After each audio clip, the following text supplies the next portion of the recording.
Sejam todos bem-vindos à Conferência Internacional de Tecnologia das Energias Renováveis, a CITER. Este grande evento tem o objetivo de debater as energias renováveis no contexto da transição energética global, justa e sustentável. Foram muitos dias de preparação até aqui. Agora vocês terão a oportunidade de ver toda essa construção até este momento de abertura oficial da CITER. Tudo começou com a reunião de start com as secretarias de governo do estado, que se deu no dia 6 de março, na agência Invest Piauí. Em seguida, realizamos o grande encontro com os parceiros do evento, que se deu no dia 8 de março. Em abril, mais 2 acontecimentos importantes marcaram nossa caminhada. A realização de um workshop sobre energias renováveis, com foco no hidrogênio verde, para jornalistas de diversos meios de comunicação e assessorias institucionais. O governador Rafael Fonteles lançou em sessão solene a CITER no Palácio de Karnak.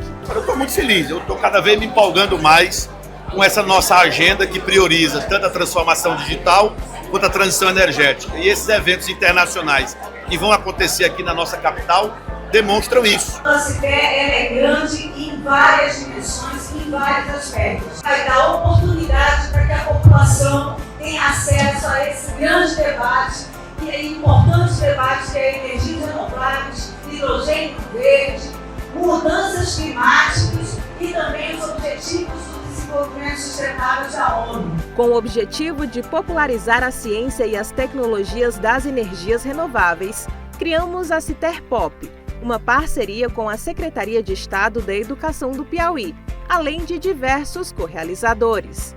A CITER Pop iniciou suas atividades no dia 21 de maio, no CEP José Pacífico, e ainda passou pelo Premem Norte, 7 Júlia Nunes, e teve seu grande encerramento no Liceu Piauiense, com atividades culturais e exposição de 20 estandes com os trabalhos dos alunos.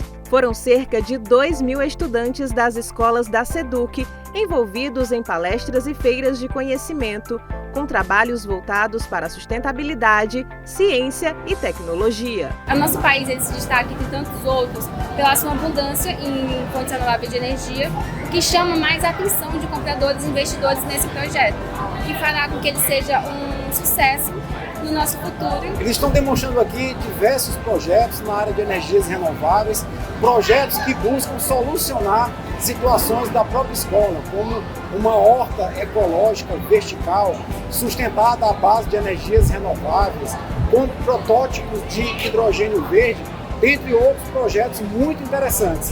É o CITER Pop valorizando a inventividade dos nossos estudantes aqui do Piauí. Na Universidade Estadual do Piauí, a CITER Pop ainda contou com um importante seminário sobre o potencial energético sustentável do Estado. A CITER também realizou visitas técnicas nas empresas geradoras de energias renováveis dos municípios de Altos e Brasileira. Além disso, intervenções urbanas coloriram pontos estratégicos em Teresina com as temáticas dos ODS, Objetivos de Desenvolvimento Sustentável. A CITER também conta com a parceria da Secretaria de Meio Ambiente e Recursos Hídricos do Piauí, a SEMAR, que irá realizar o Fórum Estadual de Mudanças Climáticas, além da Oficina de Desafios de Inovação e Resiliência Climática, Climaton, e a Conferência Estadual de Meio Ambiente e Desenvolvimento Sustentável. E finalmente chegamos ao nosso grande encontro. Aproveite nossa diversificada programação, que conta com 45 painéis de diálogos, feira de negócios de energias renováveis e atividades de popularização da ciência. Muito obrigado por se juntar a nós em prol de um futuro energético mais justo e sustentável.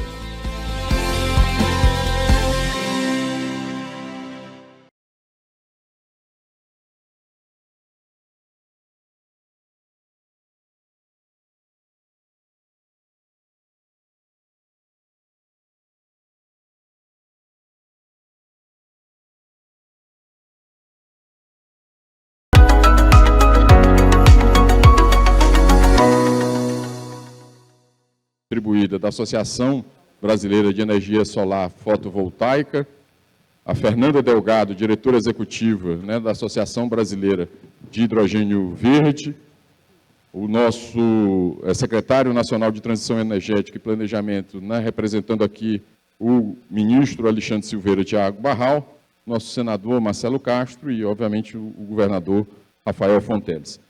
Para não ser injusto, eu pensei numa ordem, né, primeiro as associações, depois governo, por último o governo federal, aí o senhor Panceira Thiago Barral, depois o senador Marcelo Castro e, por último, fechando, o governador Rafael Fonteles, para ficar uma ordem mais... e entre as associações, eu pensei na ordem alfabética dos nomes, para ser justo, né? Então, seria, em primeiro lugar, a Bárbara Rubim, da Associação Brasileira de Energia Solar Fotovoltaica, para ser democrático.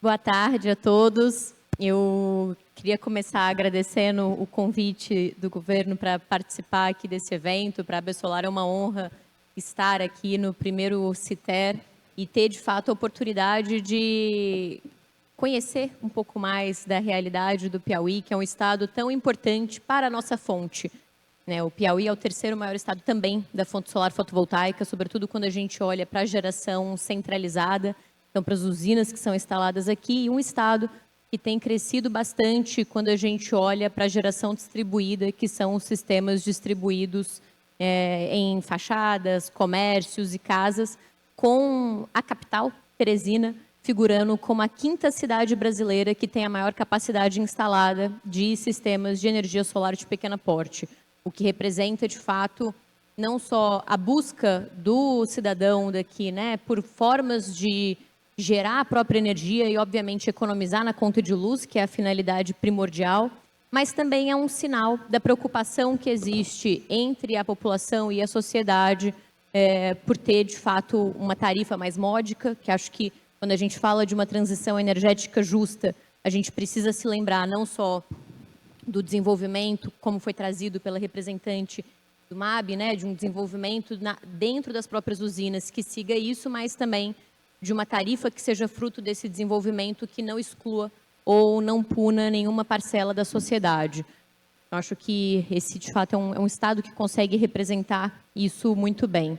Falando da perspectiva do hidrogênio, a AB Solar, inclusive, importante dizer, apesar do nosso foco, historicamente, ser energia solar fotovoltaica, recentemente a gente mudou o nosso estatuto para abraçar tanto o armazenamento quanto o hidrogênio verde, exatamente porque são tecnologias que guardam uma sinergia muito grande com a solar fotovoltaica.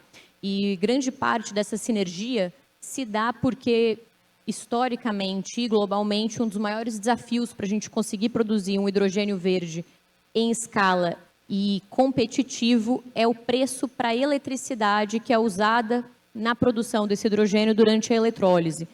Cerca de 70% do preço que a gente tem do hidrogênio vem, de fato, do custo de eletricidade.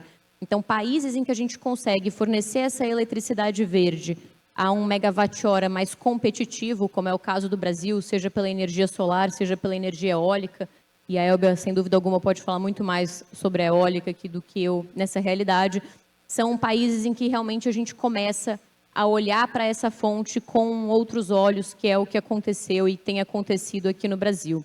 A gente tem estudado, inclusive participamos de consultas realizadas pelo governo também para o Plano Nacional de Hidrogênio Verde, acho que primeiro com uma preocupação que é a definição do que vai ser considerado um hidrogênio verde aqui dentro do nosso país, para que a gente acabe não possibilitando ou não tendo um hidrogênio não tão verde assim, vamos dizer, recebendo os mesmos incentivos que se pretende dar, de fato, para uma fonte que seja mais, não só renovável, mais sustentável. Eu sou mineira, viu, gente? Então, assim, nada é mais importante do que o café. Esse é um ponto relevante, né? Tem que renovar a energia também. E depois o pão de queijo, exatamente. É mineiro também? E eu acho que o foco aí da solar com hidrogênio ele surge muito por essa questão da competitividade de produção, a preocupação do que de fato a gente considera como um hidrogênio verde, uma preocupação de que esse marco legal ele saia do Congresso com critérios bem determinados para isso, e uma indicação que já tem sido feita pela Câmara de Comercialização de Energia Elétrica, de que no momento em que a gente for certificar esse hidrogênio, que a gente já consiga trazer para essa certificação atributos que há muito têm sido discutidos no setor elétrico, mas que a gente não necessariamente consegue ainda implementar no setor, porque a tal reforma ou modernização do setor elétrico, a gente sabe que ela vem caminhando aí e já há algum tempo sem que a gente consiga entregar. Mas atributos, por exemplo, né, como a própria proximidade da fonte em que do qual essa usina de hidrogênio está usando energia da própria usina. Então, isso possibilitaria que a gente tivesse essas usinas ou esses empreendimentos de hidrogênio verde sendo abastecidos realmente por usinas de energia renovável mais próximas dessa produção, o que, por outro lado, permite que a gente distribua melhor o desenvolvimento e a geração de emprego para mais áreas e para mais regiões do país. E aí, aproveitando também para fazer esse gancho, a gente estava levantando e com toda a capacidade que a gente já tem instalada de energia solar aqui no Piauí e o que está previsto para entrar em operação nos próximos 3 anos, a gente chega numa geração de emprego pela fonte solar fotovoltaica no estado, isso sem considerar ainda as usinas de hidrogênio que a gente pode ter desenvolvidas aqui com a solar fotovoltaica. Mas a gente chega numa geração de 70 mil empregos a partir da energia solar aqui no estado do Piauí. E essa geração descentralizada, ela é muito diversa do que historicamente a gente tem no setor elétrico, que costumava concentrar os seus empreendimentos em lugares muito específicos do nosso mapa, notadamente no norte do Brasil, com as hidrelétricas, e, por tabela, concentrando também geração de emprego, geração de renda e desenvolvimento, até questionável, de certa forma, o tipo de desenvolvimento que era levado, mas nessas regiões. Então, acho que a gente consegue trazer tudo isso. Então, a gente tem olhado aí, né, para a energia solar com muita sinergia perante o hidrogênio, mas ainda com um desafio muito grande de conseguir, de fato, viabilizar economicamente essa produção. Sobretudo pelo custo. Mesmo que a gente consiga ter uma eletricidade barata, a gente ainda tem um custo de produção alto frente às outras alternativas que nós já temos de combustível e de eletricidade aqui no país. Então, uma das contribuições que, inclusive, a AB Solar fez, por exemplo, é que dentro, seja do marco legal, seja do Plano Nacional do Hidrogênio, que seja criado algum, semelhante com o que foi feito com os biocombustíveis, uma política mandatória de inserção ou substituição gradual do hidrogênio cinza, que hoje a gente já usa em algumas áreas do nosso setor produtivo, por hidrogênio verde, de forma a assegurar e ter uma previsibilidade da demanda por esse tipo de energia a ser produzida aí no médio e longo prazo, para que a gente consiga aos poucos ir viabilizando não só a instalação e a produção disso aqui, mas eventualmente até algum tipo de cadeia produtiva para o próprio hidrogênio aqui no país. E aí, caminhando para o final, eu queria encerrar minha fala talvez com uma provocação, até para os meus companheiros de painel, que apesar de acreditar muito no potencial do Brasil e no potencial que a gente tem para o hidrogênio verde, me preocupa, e eu trabalho no setor elétrico há 12 anos, mas antes disso eu tenho 12 anos de movimento ambiental. Então me preocupa muito que a gente, enquanto país, até mesmo pelo fato de a gente já ter uma matriz elétrica e energética em até algum ponto muito renovável quando comparado aos nossos pares, mas que a gente sempre esteja esperando a próxima grande tecnologia para fazer mais do que a gente vem fazendo. E eu me lembro de uma época em que essa próxima grande tecnologia era nuclear, depois ela virou a bateria, agora ela é o hidrogênio, e parece que a gente está sempre olhando para amanhã. E o Brasil é um país enorme, é um dos países que tem o maior potencial em termos de recursos energéticos, seja com a solar, com a eólica, com a biomassa, por exemplo. O hidrogênio, sem dúvida alguma, ele se beneficia dessa riqueza toda que a gente tem. Mas acho que talvez o grande desafio que a gente tenha seja como que a gente consegue fazer mais e ser mais ambicioso com o que a gente tem hoje, deixando espaço também e fazendo um planejamento para que a gente consiga incrementar essas novas tecnologias e oportunidades no nosso portfólio, mas que elas realmente sejam propulsoras do avanço e não que elas segurem a movimentação que a gente já poderia estar fazendo enquanto país. Obrigada.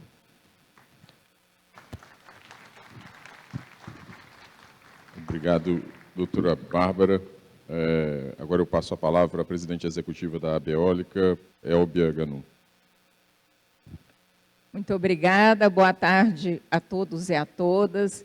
Queria agradecer o convite, é uma honra, governador, estar novamente em Teresina, adoro essa terra, adoro ter uma desculpa para vir aqui e pretendo passar 3 dias por aqui. O estado do Piauí é muito importante para nós, investidores em energia eólica. É hoje o 3º estado em capacidade instalada, é o 3º estado que mais produz energia eólica para o Brasil e que tem muitos parques em construção e um grande potencial de desenvolvimento da energia eólica. Nós temos muito orgulho de fazer parte dessa história, fazer parte da própria história nova do estado do Piauí, no aproveitamento dos seus recursos naturais, no aproveitamento dos ventos e, mais recentemente, também da energia solar, e o nosso grande potencial de aproveitamento, que é o hidrogênio verde. Nós estamos muito empenhados com esse projeto, que é um projeto de país. Não é um projeto da região Nordeste, não só do estado do Piauí, mas é um projeto de país e uma grande oportunidade para a economia brasileira. Quando nós olhamos para os Estados Unidos, para a Europa, para a China, o que esses países estão fazendo? Política industrial pautada na energia. E é isso que o Brasil precisa fazer. E para o Brasil fazer isso, é até muito mais fácil, dada a quantidade de recursos naturais que ele possui, dada a quantidade de recursos competitivos. Nós já partimos com esta abundância. É claro que o Brasil também não tem condições de fazer subsídios, como fazem os outros países, mas nós temos condições de criar mecanismos de incentivos, mecanismos indutores de competitividade, para formatar uma belíssima política industrial pautada na energia, aproveitando todos os nossos recursos naturais, com destaque para a energia renovável, e o país, de fato, se colocar na transição energética, entendendo a transição energética como um desafio, mas principalmente como uma oportunidade. Em termos industriais, nós que representamos a cadeia de produção da energia eólica e seremos grandes fornecedores da energia elétrica renovável para fazer a eletrólise do hidrogênio.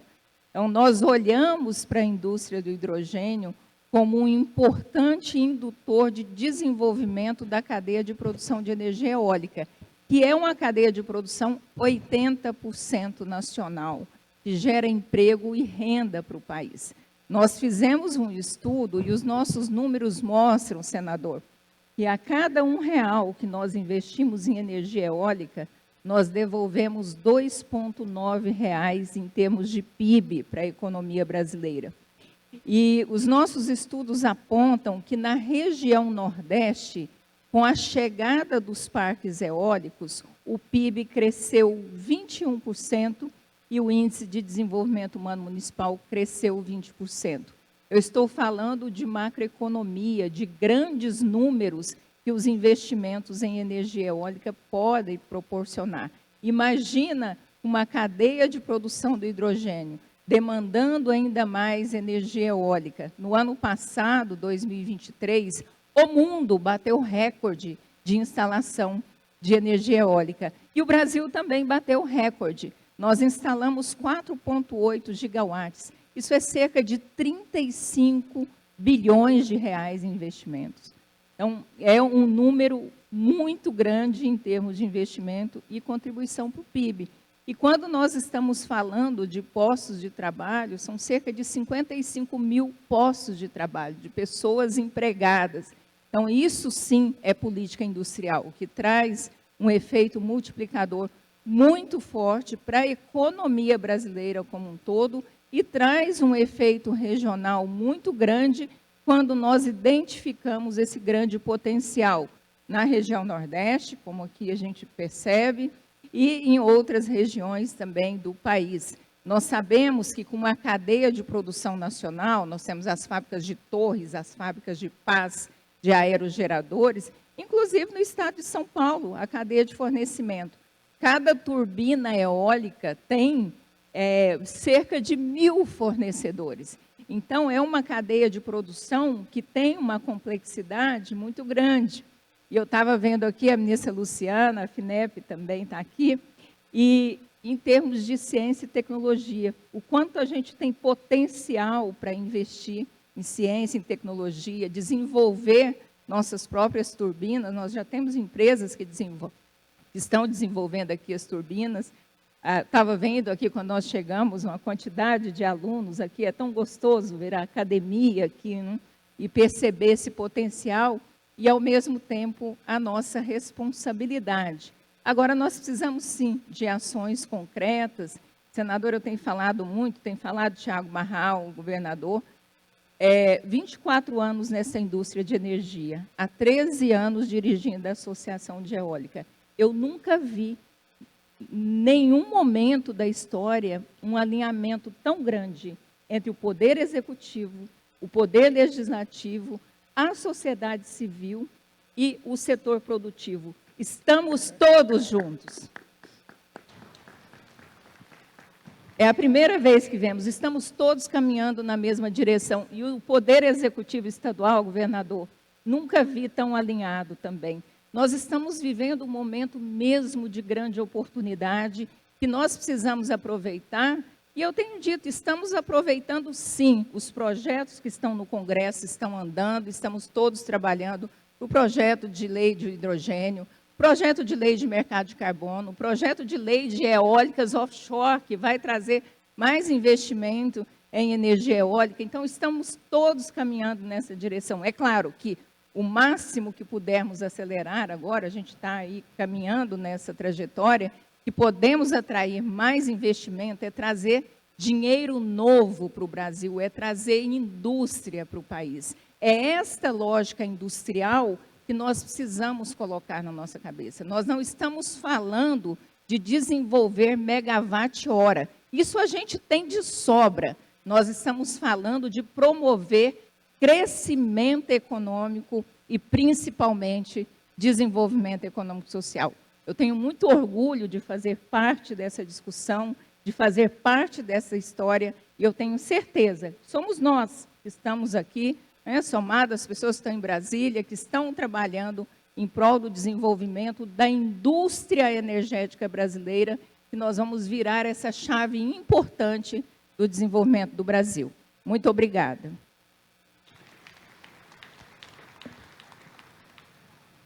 Obrigado, doutora Elbia. Eu passo, então, para a doutora Fernanda Delgado, da Associação Brasileira de Hidrogênio Verde, da indústria do hidrogênio verde. Obrigada, gente. Boa tarde. É um prazer estar aqui. Bom, começo agradecendo a todos. Governador Rafael, obrigada pelo convite. É uma honra estar aqui em nome da Associação Brasileira da Indústria do Hidrogênio Verde.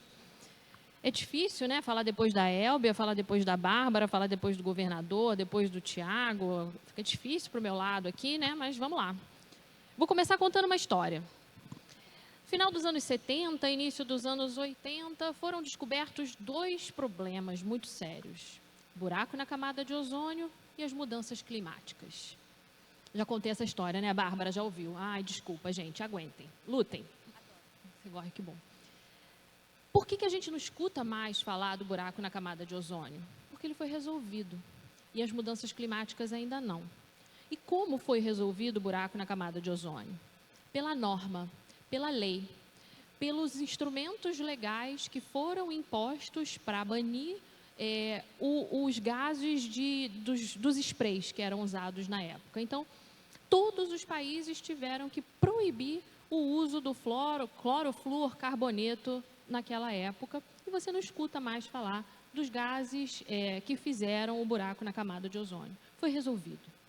E por que as mudanças climáticas a gente ainda não conseguiu resolver? Porque a gente ainda não tem uma regulação, a gente ainda não tem a norma, a gente ainda não tem os processos estruturados que vão trazer para a gente um arcabouço regulatório, legal, normativo, de como a gente vai executar, como a gente vai trabalhar as mudanças climáticas. A gente sabe onde a gente está, a gente sabe que a gente precisa estabilizar a temperatura da Terra em 1,5 graus, A gente sabe como fazer isso, né? Processos de descarbonização. O hidrogênio verde é uma dessas possibilidades. A gente tem um elenco de possibilidades. Energia eólica, energia solar, os biocombustíveis, que é uma expertise do Brasil, eletrificar o que pode ser eletrificado, os créditos de carbono que a gente pode utilizar e o hidrogênio verde, certamente, esse é o meu papel aqui, governador, advogar pela indústria do hidrogênio verde. Então, essa história é para mostrar o quanto um arcabouço regulatório, quanto um arcabouço jurídico é importante para a gente resolver problemas macro tão grandes como a Elbia trouxe na fala dela. Então, como eu alinho desenvolvimento econômico, como eu alinho uma pauta ambiental e eu ainda acomodo o crescimento econômico, crescimento populacional, trazendo esse protagonismo importante para o Brasil, como apareceu na fala do dispositivo de abertura que a gente ouviu aqui. O hidrogênio verde, por certo, não é a solução para todos os nossos problemas, mas é uma das soluções. É uma forma que a gente tem de trazer o conteúdo de carbono para baixo de processos produtivos. É uma forma da gente trazer a neoindustrialização pedida, né, e conclamada pelo governo, para a gente trazer esses novos processos produtivos e que eles já venham verdes, que eles já venham na direção dessa nova ordem econômica mundial verde, de uma economia do século XXI, de uma economia contemporânea, de uma economia moderna, já voltada para uma pauta brasileira, tanto de uma economia interna quanto de uma economia externa. E quando a gente fala de hidrogênio verde, existem algumas desmistificações que a gente precisa fazer, né? Acho que quando a gente começou a conversa do hidrogênio verde lá atrás, certamente havia uma questão de exportação de hidrogênio verde, né? Vamos fazer hidrogênio para exportar para a Europa, vamos descarbonizar a Europa, não era isso? Hoje, essa discussão ela é muito mais madura, né? A gente evoluiu, a gente se alimentou bem, a gente trouxe uma série de interlocutores para essa discussão e a gente entendeu que há um mercado nacional grande, robusto, com apetite para fazer fertilizantes no Brasil, o aço verde no Brasil, para fazer processos de refino no Brasil, produtos químicos já nessa nova indústria verde, é a demanda que a Bárbara trouxe na fala dela. Então, a gente já entendeu que essa nova ordem econômica mundial verde, existem possibilidades e possibilidades reais do Brasil se inserir. E possibilidades de alto valor agregado, governador, que é tão importante na nossa pauta exportadora. E não se trata de uma commodity de baixo valor agregado, muito pelo contrário, se trata de um produto altamente sofisticado. O presidente do conselho da ABIV, o Luiz Viga, gosta de dizer que uma planta de hidrogênio verde é como se fosse uma refinaria da energia eólica e da energia solar, tamanha a complexidade e tamanha a quantidade de investimentos que são necessários para você montar uma fábrica de hidrogênio verde. Então, é sobre isso que a gente está falando. Estudos conduzidos pela ABIV mostram que a gente vai ter, até 2030, mais de 70 bilhões de reais de superávit para o governo de investimentos em hidrogênio verde. Esses números já foram apresentados ao governo. Isso significa que são esses empresários que vão trazer o superávit para o país, que vão gerar empregos. São 200 mil empregos só na indústria do hidrogênio verde daqui até 2050. São esses empresários que sustentam o nosso superávit, que sustentam os programas sociais, que sustentam as aposentadorias futuras que a gente precisa.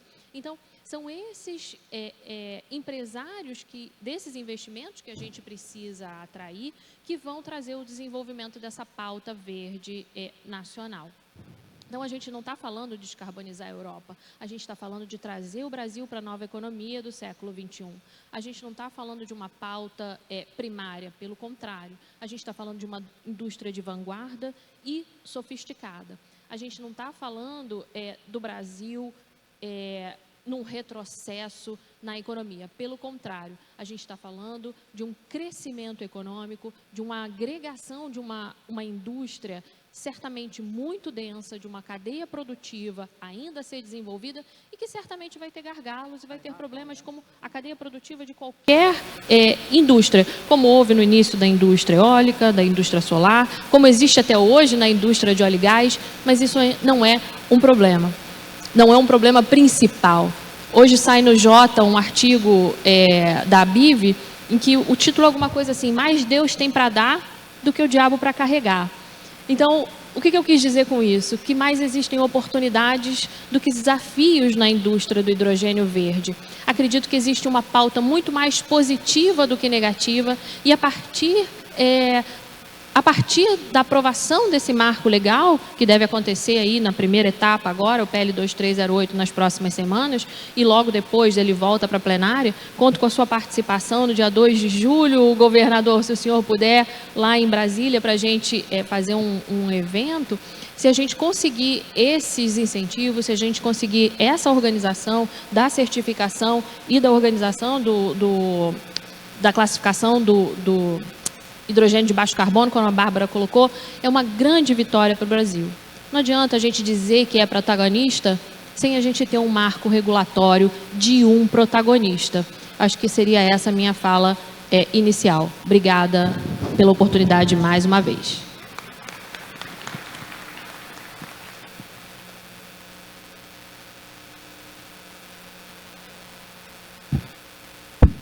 Obrigado, Fernanda. Eu passo, então, a palavra para o nosso diretor-presidente da FINEP, Dr. Carlos Pancera. Os Pancera. Eu estou lendo aqui. Eu ia fazer reparo, mas está feito. Governador, uma satisfação estar novamente aqui contigo. Quem puxa o assunto primeiro acaba ganhando primazia se souber puxar o assunto. Então, vocês estão puxando o assunto para cá, é muito importante. Esse encontro aqui, pelo peso da mesa que estava montada aqui antes. Eu acho que o Piauí está dando um passo bem relevante para ter um papel de destaque nessas tecnologias de hidrogênio verde na transição energética. Depois tem um debate que o Eric vai conduzir, né, Eric? Às 18h30, sobre financiamento e nova indústria, que, se não me engano, eu vou falar também nele. Aí eu vou falar um pouquinho mais sobre financiamento. Na questão de legislação, governador, eu vou citar, primeiro, eu não vou falar da Lei 2308, vou falar de como se faz isso. No período que eu fui deputado, junto com o meu querido amigo Marcelo Castro, que agora é esse senador brilhante, é um amigo querido, eu ajudei a regulamentar 2 grandes marcos da legislação brasileira. Participei da comissão de relatoria. Primeiro, o Código Nacional de Ciência e Tecnologia, que hoje é a Lei 13.243, de 2016. Giana participou dos debates. Demorou 5 anos para ser aprovado. É muito difícil aprovar uma lei complexa, que envolve muitos pontos da legislação já existente. Não é fácil.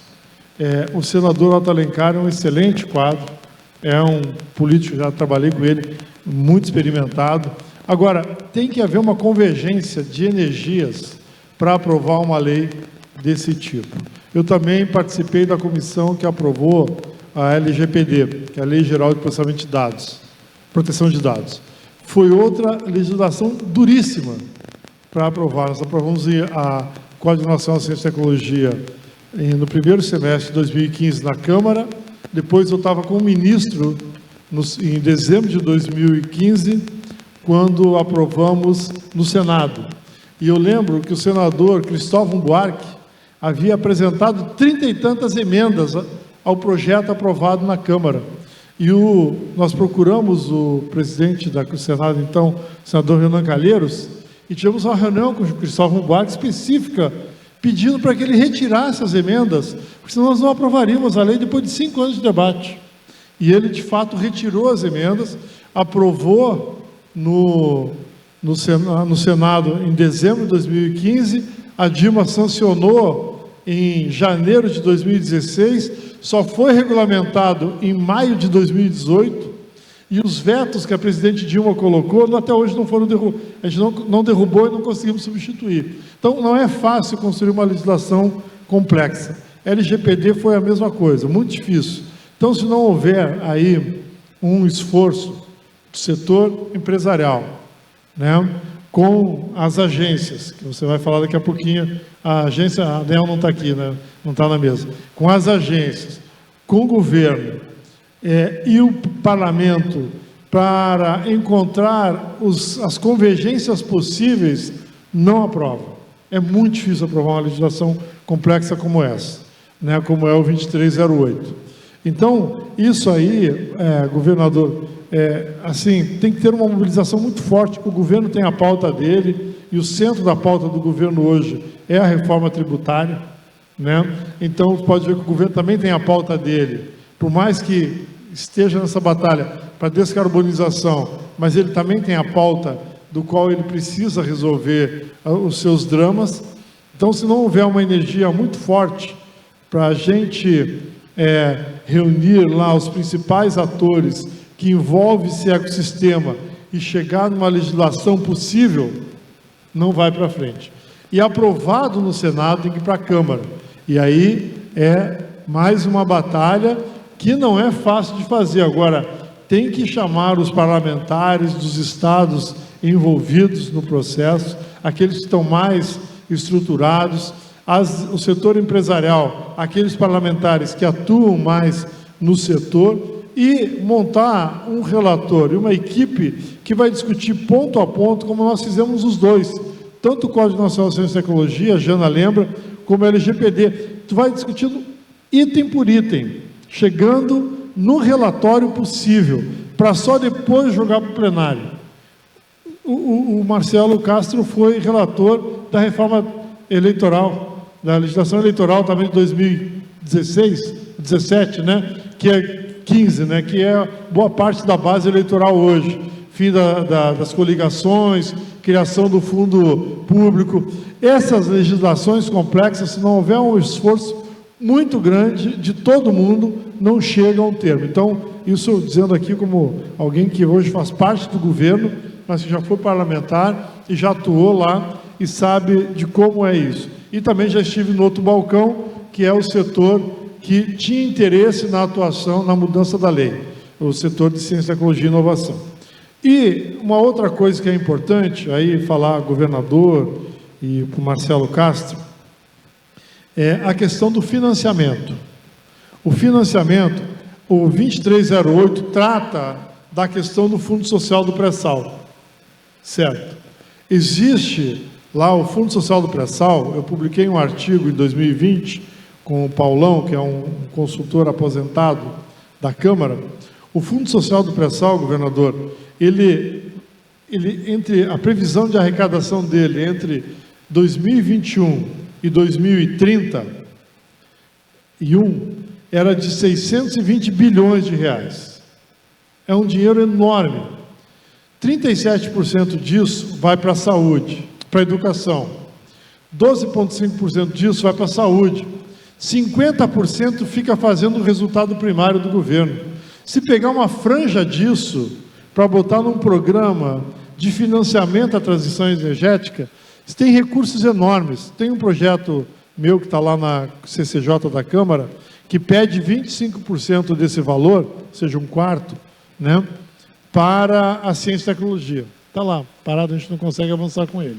Mas esse, por exemplo, é um projeto que pode ser apensado ao 2308 e você pegar, se não 25% desse valor, que dá mais ou menos 15 bilhões por ano, é muito dinheiro, mas que seja 10, que seja 5, que seja 7,5, já é um bom recurso, joga para a FNDCT, vai lá para a FINEP, e a gente faz os grandes projetos de transição energética que esse país precisa, como nós estamos fazendo a Nova Indústria Brasil. Eu vou depois falar um pouquinho sobre isso. É que a FINEP tem expertise nisso. Eu digo assim, a FINEP é o BNDES da ciência. Então, nós temos expertise nisso, lançar editais, financiar empresas, financiar a ciência. O ano passado, nós executamos 10 bilhões de reais. Esse ano, vamos executar 12,5 bilhões de reais em projetos de inovação e de ciência. Então, nós temos capacidade. Digo lá, mas pode ser outro lugar. Mas eu estou dizendo que existe um projeto de lei, que é meu, da deputada Bruna Furlan, está na CCJ da Câmara, pode ser apensado a 2308 e pegar um pedaço do Fundo Social do Pré-Sal, que é um dinheiro que o governo não é dinheiro novo, é um dinheiro que existe, e ser destinado para essa questão. Estou falando aqui como ex-parlamentar, mas que viveu lá dentro e sabe como funciona um pouquinho. Aquela casa, obviamente, não tem tanta experiência e sapiência como Marcelo Castro, mas ele pode pegar essas dicas de fazer lá dentro e tal. E, por fim, governador, depois a gente pode falar mais, mas eu não sei se você vai estar aqui daqui a pouco, então vamos falar agora. Está aqui o Igor Sardinha. Está onde o Igor Sardinha? Está lá o Igor Sardinha. Igor Sardinha, ele é secretário de Desenvolvimento Econômico lá de Maricá, no Rio de Janeiro. Eu fui presidente do Instituto de Ciência e Tecnologia durante 3 anos lá. E nós fizemos uma coisa lá chamada Compras Públicas para Inovação. E sabe como nós estamos fazendo lá com o hidrogênio verde? Com o hidrogênio? A prefeitura está comprando o desenvolvimento de um ônibus híbrido. Ela assinou um contrato com a UFRJ e estamos financiando o desenvolvimento de um ônibus híbrido. No final de tudo, se der certo, nós seremos a prefeitura será sócia da patente e vai requerer parte da produção dos equipamentos na cidade. Então, os recursos que o Estado tem que já está aí lançado no orçamento, como compras públicas, ao invés de só comprar o ônibus ou trem elétrico, pega uma franja desse negócio, lança um edital, tipo desafio. Quem tem um projeto de transporte coletivo de hidrogênio limpo, nós vamos bancar até X% para desenvolver. E desenvolvimento tecnológico. Está na lei, no Código Nacional de Ciência e Tecnologia. Essa é uma forma inteligente de financiar desafios, que é o que a NASA faz, né? Eu vou encerrando agora. O foguete o avião do Elon Musk tem 2,5 bilhões da NASA, né? Aí é fácil financiar a inovação, porque tem dinheiro público bancando o risco tecnológico, né? Então, essa é uma forma também de financiar grandes soluções tecnológicas, grandes desafios que estão colocados e que a gente tem que, de fato, superar para o bem do planeta. Obrigado.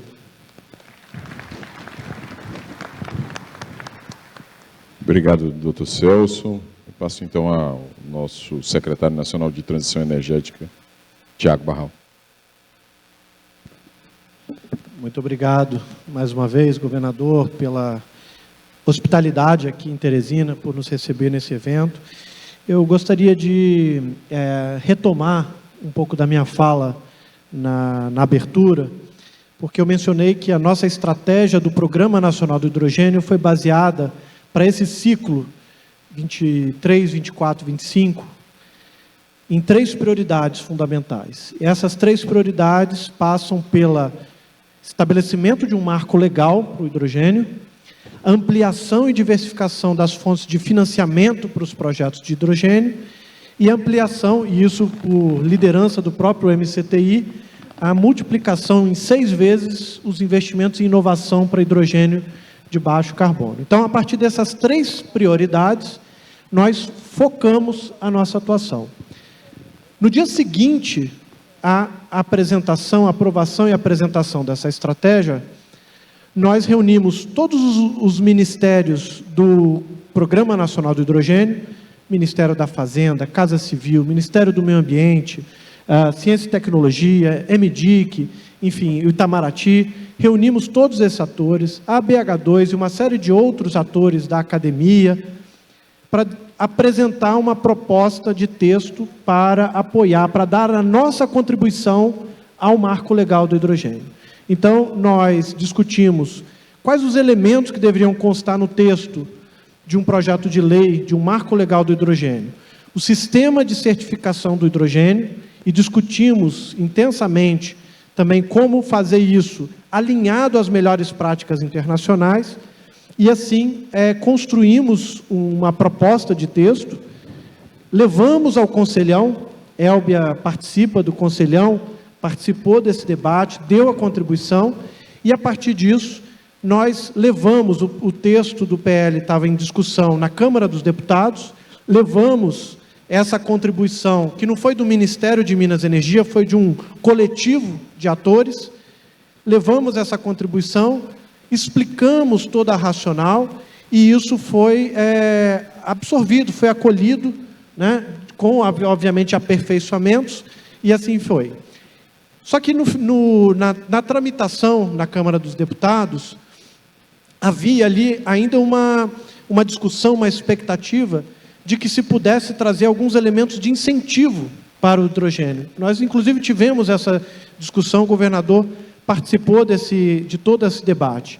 E nós, com a aprovação na Câmara, ficamos com o compromisso de que isso no Senado pudéssemos amadurecer esses aspectos. Então, acho que foi um compromisso que assumimos, e de lá para cá, né, nesse tempo, desde a aprovação ali, perto da COP, ano passado, na Câmara dos Deputados, e agora a tramitação no Senado, nós tivemos uma série de avanços. Tivemos o decreto das debêntures de infraestrutura, que incluiu o hidrogênio de baixa emissão de carbono como elegível. Tivemos a inclusão do hidrogênio de baixo carbono, de baixa emissão de carbono, no rol de tecnologias elegíveis do Fundo Clima, que inclusive captou 10 bilhões de reais para um orçamento recorde para projetos reembolsáveis, recursos reembolsáveis geridos pelo BNDES. Né? E uma série de outras iniciativas de parcerias com o BNDES, Banco Mundial, né? A FINEP, através do FNDCT, também contribuindo bastante nesse sentido. Ou seja, fomos dentro daquilo que era o infralegal, aquilo que não dependia do projeto de lei, também dando essa contribuição para esse debate. E eu acho que exatamente nesse momento, acho que temos um texto bastante maduro já, né, do governador, e entendo que há uma clareza da importância, o que não havia, obviamente, no início do debate, quando nós iniciamos essa jornada. A importância de um marco legal, a importância de um sistema nacional de certificação, com clareza de papéis, de certificação, de acreditação, de gestão de registros e a própria regulação desse sistema, para que o produto brasileiro tenha credibilidade dentro do Brasil e fora do Brasil. Esse sistema de certificação é fundamental, e ele é um passo fundamental também para que a gente tenha uma boa implementação, inclusive dos instrumentos infralegais que eu mencionei, o hidrogênio de baixa emissão de carbono nas debêntures, né, a rede e uma série de outros mecanismos. Então, eu acho que a gente ganhou muita maturidade, temos dado a nossa contribuição, entendo que a gente está num ponto de grande maturidade e é o momento de avançar nesse marco legal. Se me permite, governador, só 2 últimos comentários.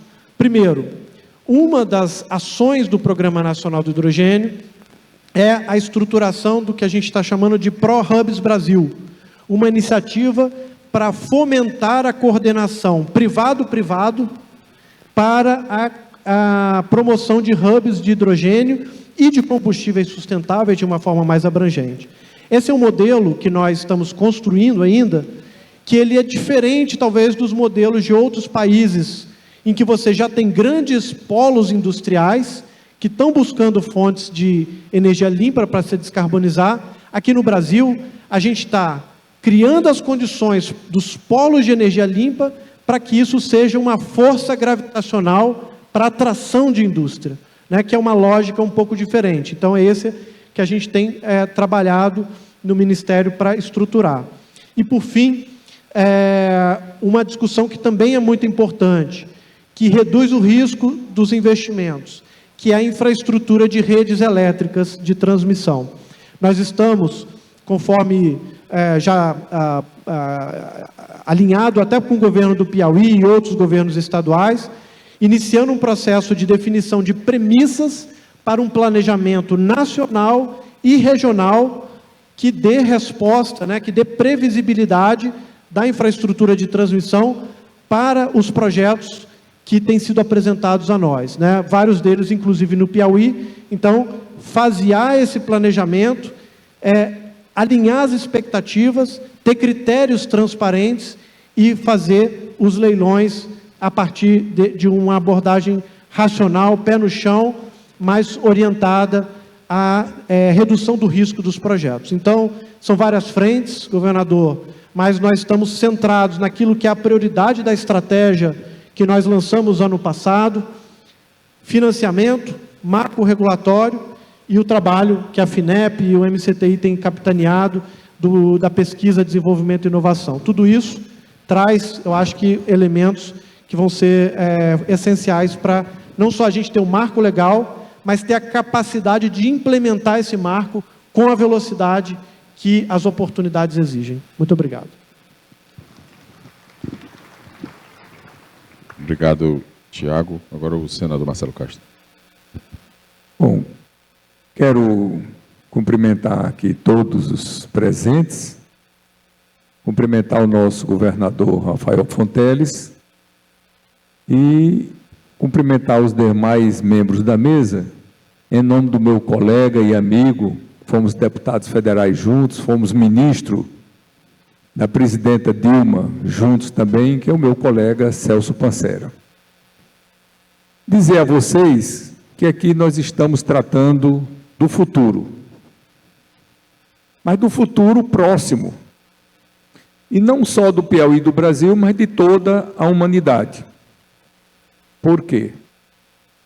Porque os últimos anos a Terra tem batido todos os recordes de temperatura ano após ano. Só uns poucos negacionistas não concordam com isso. E em função do quê?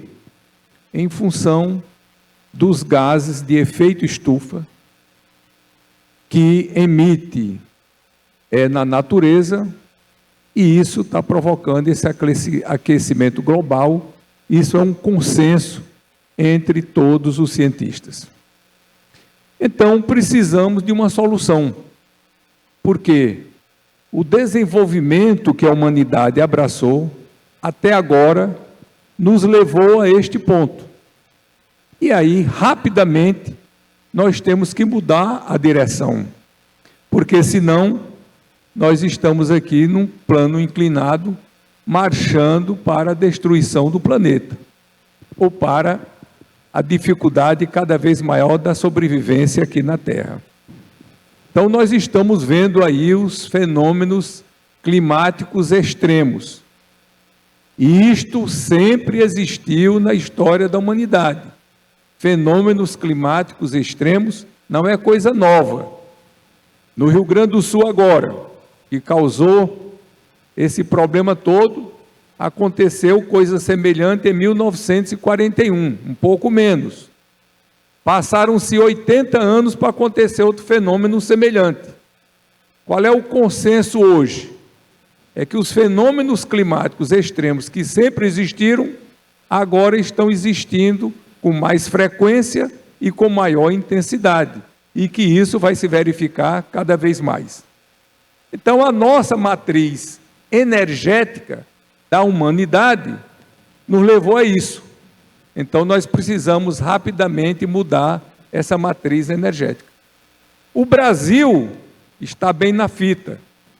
Nós temos mais ou menos a metade da nossa matriz energética limpa, renovável, não poluente, e temos aproximadamente 85% da nossa energia elétrica limpa, renovável, não poluente. Isso é um fato extraordinário. Mas nós precisamos de uma matriz. Qual é o combustível ideal? Qual é a fonte energética ideal? É aquela que tem um elevado poder energético, calorífico, e que não produza poluição.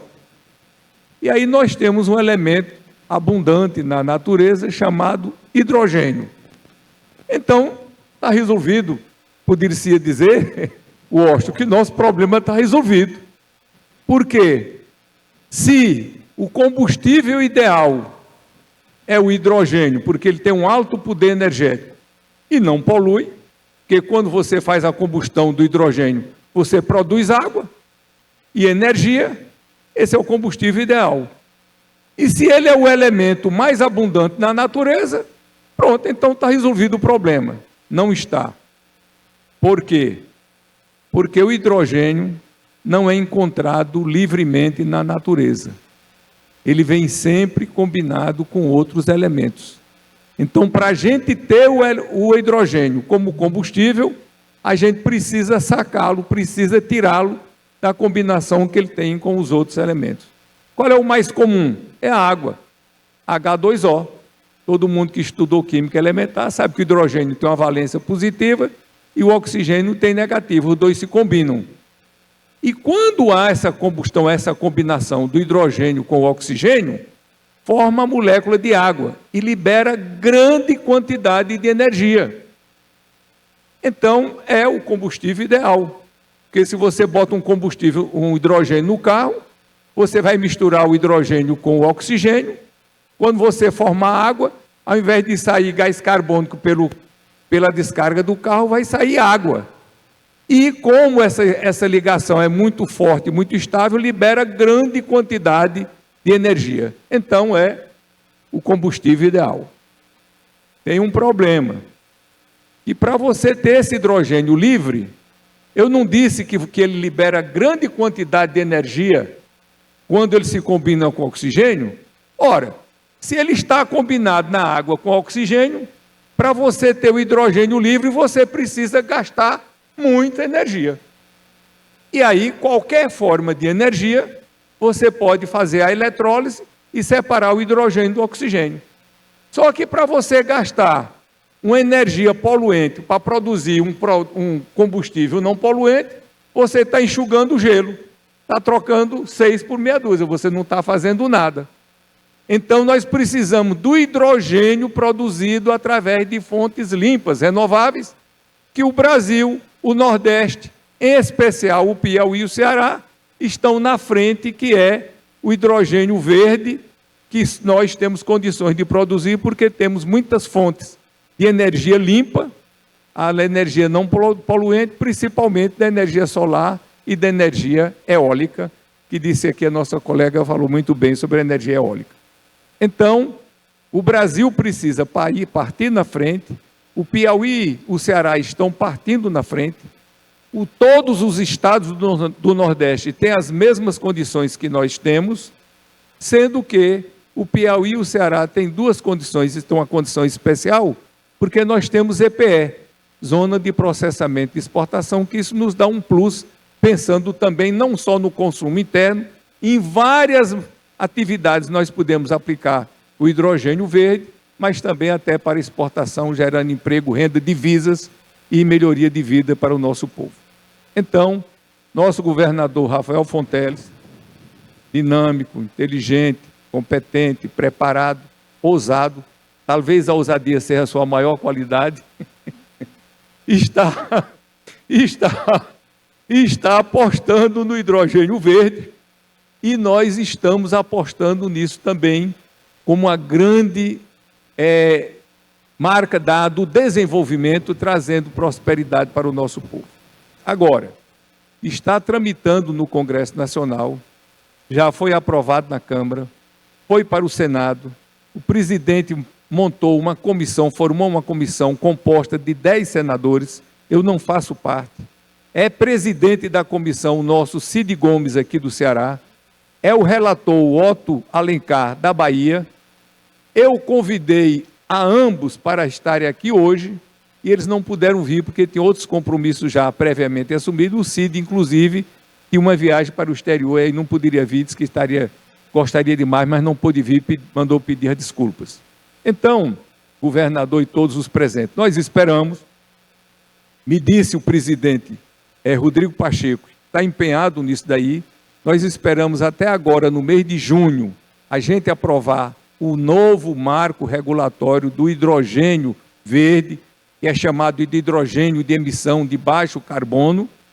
O projeto voltará para a Câmara, porque está sendo modificado no Senado, e se tudo correr bem, é provável até que nesse semestre ou no começo do próximo semestre, a gente tenha um novo marco legal para destravar, para trazer incentivos, né, para a gente partir para o hidrogênio verde, que é o combustível do futuro, é para aí que caminha a nossa humanidade. Muito obrigado.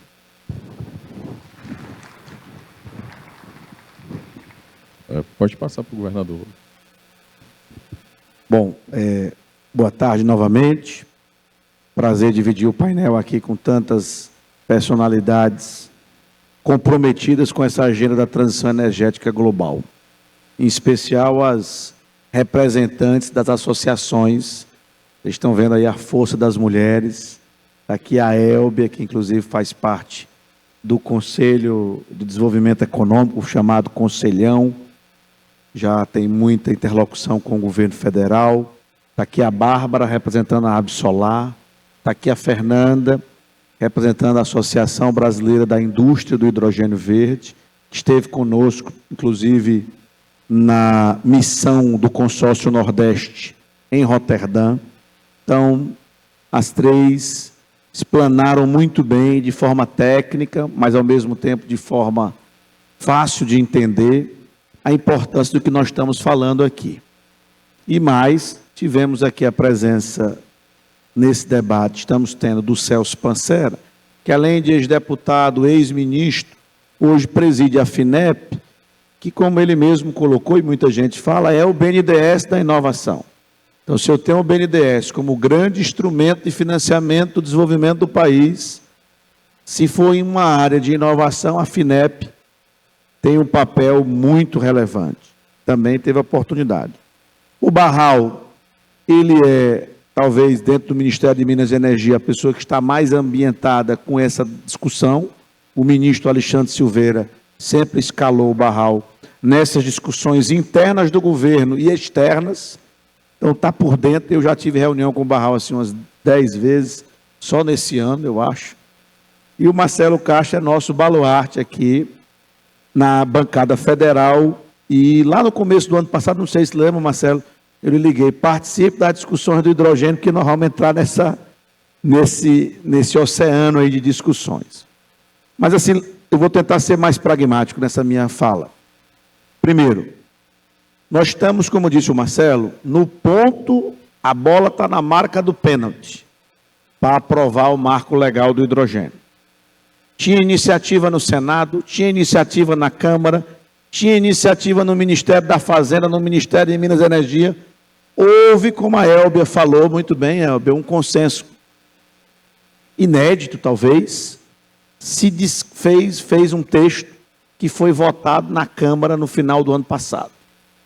Foi para o Senado, porque algumas questões ainda não tinham sido resolvidas na Câmara, foi uma maneira de acelerar a votação, mas ficaram pendências na Câmara. Especialmente no que diz respeito aos incentivos. O Ministério da Fazenda, obviamente, como sempre, tem que fazer, é da missão do Ministério zelar pelo Tesouro. Então, se tem incentivo, tem renúncia, se tem renúncia, tem que ter o aval da Fazenda. Mas agora o senador Otto Alencar, Marcelo, fez um relatório que, pelo que eu tenho escutado dos players do setor, já está no ponto de votar, não tem mais nenhum porém. E se tiver algum porém, qual é o meu pedido aqui a todos os players que estão na discussão? Que retire esse porém, aprove do jeito que tiver, porque no Brasil é assim mesmo, parceiro, né? Não se consegue tudo de uma vez, não. Agora, o pior de tudo é não ter uma legislação. Então, se eu tenho, vamos supor, 95% de entendimento, vamos tirar os 5% desse texto que está ainda polêmico, aprova o que tiver e vamos dar esse passo. Porque, apesar desse momento histórico que a Elbia colocou, de alinhamento, nós estamos atrasados. E a gente tem que dizer isso. Porque senão fica parecendo que está tudo bem. Então, os outros países já têm marcos legais. Eu não vou pegar países hiperdesenvolvidos, não. Pegar o Chile, tem marco aprovado. E tantos outros. Né? Oriente Médio tem marco aprovado. Eles já não estão discutindo o marco, eles já estão na fase de discutir os grandes instrumentos de financiamento e de incentivos e de mandatos. Então, lá na Europa se discute se vai ser 5 ou 10% dos dutos de gás natural que vão conter hidrogênio. A discussão ela é essa. Se é 2, se é 5, se é 10. Então, nós não podemos passar desse primeiro semestre.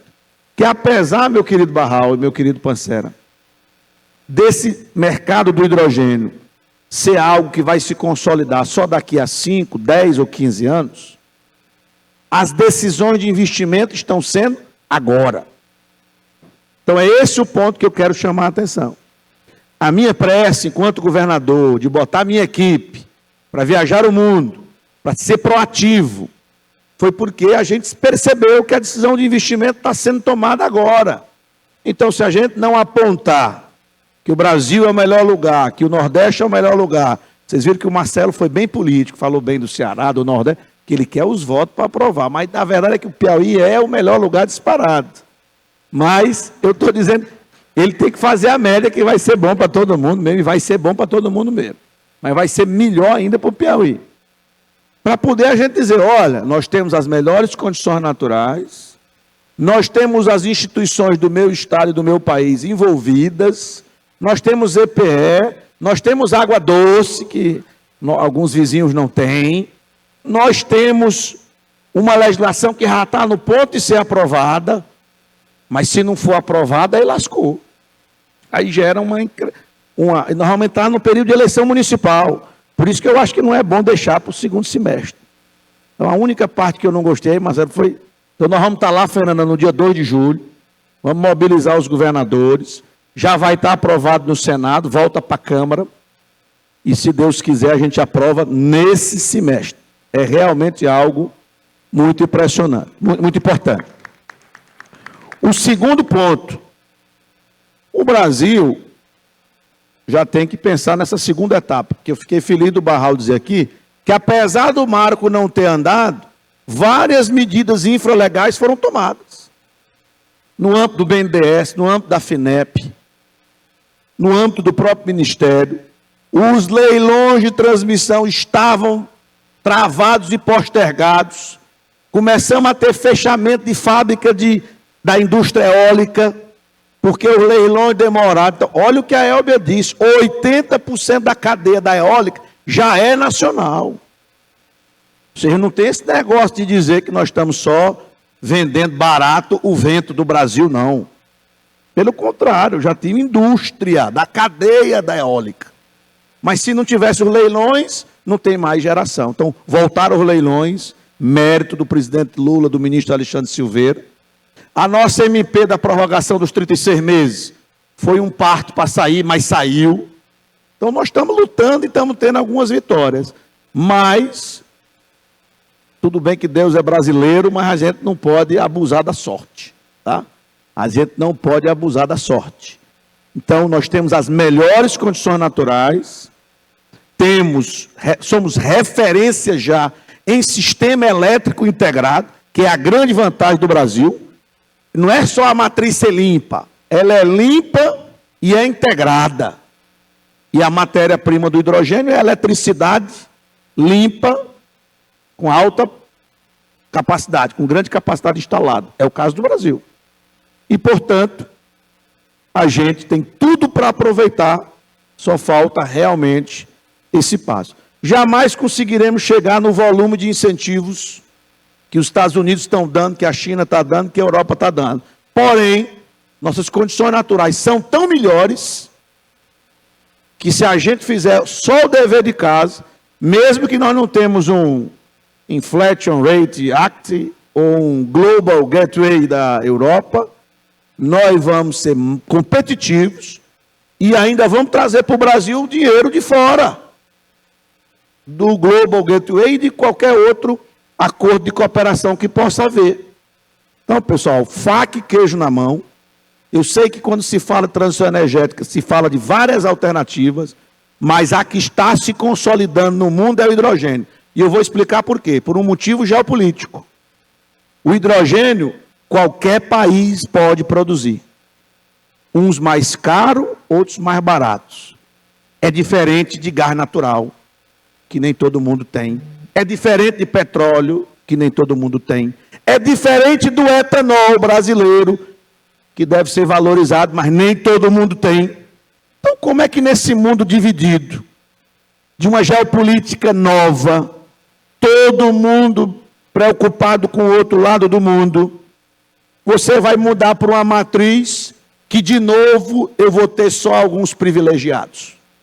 É por isso que o hidrogênio, de todas as alternativas de transição energética, ela é a principal. Essa é a minha análise depois de muito pesquisar. Então, eu acho que a gente se transformando, o Brasil, no hub de hidrogênio, nós vamos virar também um hub de indústria verde. Então, na estratégia do Piauí, Pancera, Marcelo, Barral, Bárbara, Fernanda e Elber, está o cluster de hidrogênio associado a um cluster de outras indústrias de produtos verdes. Claro que se tiver oportunidade de exportar, iremos fazer. Nós não exportamos soja, nós não exportamos ferro, nós não exportamos diversas outras. Por que também não vamos exportar hidrogênio? Vamos também exportar hidrogênio. Não é pelo fato de eu exportar soja que não tem um bando de incentivo para o agronegócio. Um bando de incentivo para a mineração. Por que eu não posso ter incentivo para hidrogênio também para exportar? Tem que ter. Se tem para os outros, por que não vai ter para o hidrogênio?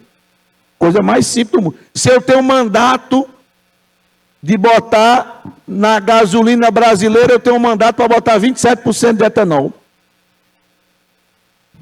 Favorece bastante um setor, beleza. Ótimo. Continuemos. 12% de biodiesel no diesel. Por que eu não posso exigir que o aço brasileiro tenha que ter 2% de aço verde? Que o fertilizante nitrogenado brasileiro tenha que ter 5% de amônia verde? Que o gás natural dos dutos que tem nos gasodutos do Brasil tenha 2 a 5% de hidrogênio misturado com... Então não podemos ter 2 pesos e 2 medidas. Não podemos ter alguns setores privilegiados, porque tem mais capacidade de fazer lobby político do que outros que ainda estão em formação e deixar de olhar para onde o mundo está caminhando. Então eu estou fazendo assim, num debate acadêmico aqui, tá? Não é um debate político, não, tá? Nós estamos na academia discutindo. Mas eu queria chamar a atenção para a gente não perder o time. Essa era a minha contribuição, professor Washington. Obrigado.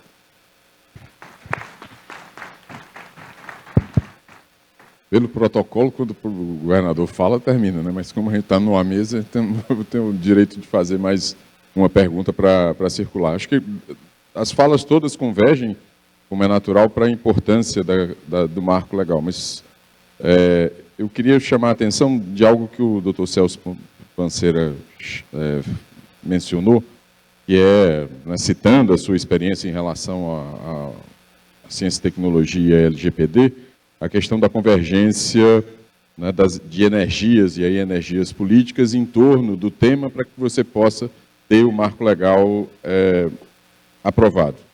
Ao mesmo tempo, o governador, né, tem essa posição de que está na hora de aprovar, ainda que algo fique, né, quer dizer, o ótimo é inimigo do bom. Vamos chegar, né, ao ponto. Mas tem uma coisa que nos preocupa dentro desse conjunto, né? Aí estou falando um pouco, talvez, em termos do Piauí, que é algo que o secretário Tiago Barral chamou a atenção, né, que está nas preocupações do governo federal, que é a questão da infraestrutura de redes elétricas de transmissão. Quer dizer, na realidade, a gente meio que muda, né, todo o sistema elétrico para poder, de alguma forma, favorecer as plantas de hidrogênio verde no país.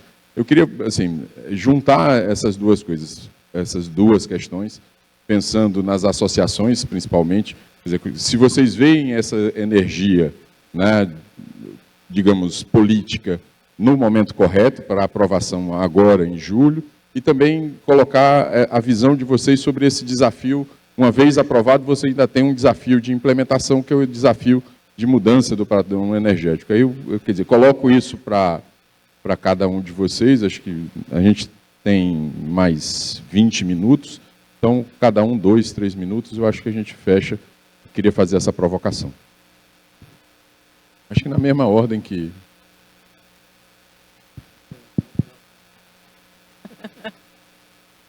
Obrigada pela pergunta, acho que é uma excelente provocação de fato. Do ponto de vista do sistema, né, e das redes de transmissão, eu tenho... que a tendência que a gente vai ter, na minha visão, de fato, é que a gente tem esses polos de geração de hidrogênio, onde a gente já tem os maiores recursos para as fontes renováveis, né? Então, por exemplo, aqui, com o Piauí já sendo aí um dos líderes para a eólica, um dos líderes para o solar. Então, que já são estados em que, naturalmente, a gente vai precisar, ou a gente já tem, ou a gente já precisaria reforçar a nossa capacidade de escoamento dessa energia. Eu acho que não existe uma inversão tão grande da lógica das redes que a gente tem construídas hoje, quando a gente pensa nessa sinergia que a gente quer criar. E, inclusive, o fortalecimento dessas redes nesses locais acaba sendo um atrativo a mais para que a gente consiga realmente ter polos industriais sendo instalados também na localidade, porque trabalhando bem essa expansão da rede, a gente vai tender também a ter uma melhora da qualidade dentro do Estado, né? Dentro de uma capilaridade do Estado aí, frente ao que a gente tem hoje. Então, acho que essa expansão aí, ela também alimenta bem a parte do hidrogênio, ela alimenta a parte das renováveis que já estão aqui, já estão mapeadas nas regiões, e esse próprio desejo de ter uma indústria mais conectada, de fato, com a produção do hidrogênio verde. Sobre o momento político para aprovação do marco, difícil essa pergunta, né? Acho que existe uma vontade política para aprovar, sem dúvida alguma, existe uma vontade do setor privado de aprovar o marco. Acho que talvez o desafio que a gente possa ter, ou não, na verdade, que eu ia colocar é a reforma tributária. Porque é uma prioridade também aprovar a reforma tributária, mas como ela não saiu da Câmara ainda, e o marco já está no Senado, eu acho que elas não são pautas que não vão brigar, digamos assim, né? Porque acho que hoje o que a gente vê é que num cenário pré-recesso a Câmara está muito focada, de fato, na pauta da reforma tributária. Inclusive com uma meta, se eu não me engano, de finalizar até o dia 20 de julho todos os textos realmente com um seminário, inclusive, para tratar da reforma tributária na transição energética. Então, mas é isso, é um tema que está consumindo muito da pauta da Câmara. Se o PL tivesse na Câmara, eu acho que talvez tivesse uma briga para a gente conseguir aprovar isso mais rápido, mas como ele está no Senado, eu acho que a gente consegue ter um time bom e, inclusive, isso se torna um movimento político a mais, né? Assim, um motivo a mais para o Senado aprovar isso agora, para que a gente consiga ter essa aprovação, para liberar também esse tema da pauta do Senado, para que no segundo semestre, voltando do recesso, o Senado receba a regulamentação da reforma tributária. Acho que a Bárbara cobriu bem, né? Desculpa, Elbia, te atropelei. Não vejo a expansão do sistema como um privilégio para a indústria de hidrogênio, né? Acho que é um privilégio para todo mundo. É um atendimento. A indústria do hidrogênio, do hidrogênio verde, vai ter um arrasto muito grande na economia. Não é só para um determinado segmento específico. Acho que o momento político, como a Elbia colocou, tem um alinhamento dos astros aí muito favorável, né? Mas, como toda vantagem competitiva, ela é temporária, né? Como o governador falou, qualquer vantagem competitiva é temporária. Se a gente tem 90% da energia renovável, grid interligado, disposição geopolítica, disposição de água, o centro de consumo perto do centro de carga, todos os outros países podem ter isso também. A Namíbia já tem, o Egito já tem, o Chile já tem. Não estou falando de nenhum país desenvolvido, não. Estou falando de países menos desenvolvidos até do que a gente, fora os países desenvolvidos. Então, ou é agora ou é agora, né? Então, se a gente... É um clichê empoeirado esse, né? Do Brasil não perde a oportunidade de perder uma oportunidade, mas é uma verdade. Então, se a gente não aproveitar esse momento político, econômico, social, que a Elbia trouxe muito bem, que ela nunca viu isso tão alinhado, não sei que outra conjuntura favorável, que outro alinhamento de astros a gente pode ter para aproveitar uma pauta industrial junto com uma pauta ambiental e uma pauta econômica, né? E também a gente tem um entendimento social que começa a se alastrar, que eu acho muito importante de ser destacado, né? Até um tempo atrás, mudanças climáticas eram um problema das elites, um problema da economia, né? Isso não era do cidadão comum, não era do senso comum. Quais são os problemas do cidadão comum? Pagar boleto, criar filho e se manter empregado. Hoje já é uma realidade para ele, porque existe o problema do Sul, existe queda de linha de transmissão e ele fica sem luz. É um problema para as mulheres, que ficam mais vulneráveis para chegar em casa quando tem um apagão, né? E é um medo real, né? Que arrepia a espinha quando você tem que chegar em casa e não tem luz. Então, para o cidadão comum, a transição energética, as mudanças climáticas já são prejuízos reais. Então, a gente tem que aproveitar essa discussão e trazer a sociedade para o debate. E esses momentos são muito importantes. Novamente, é um alinhamento de astros para colocar essa pauta. Perfeito. Bom, sobre o momento político, eu acho que o momento político está super adequado. O Congresso ele consegue trabalhar com várias pautas ao mesmo tempo, além do que o Congresso se divide entre Câmara e Senado. A gente está falando da aprovação do Senado, e nós estamos num mês muito interessante, que é o mês do meio ambiente.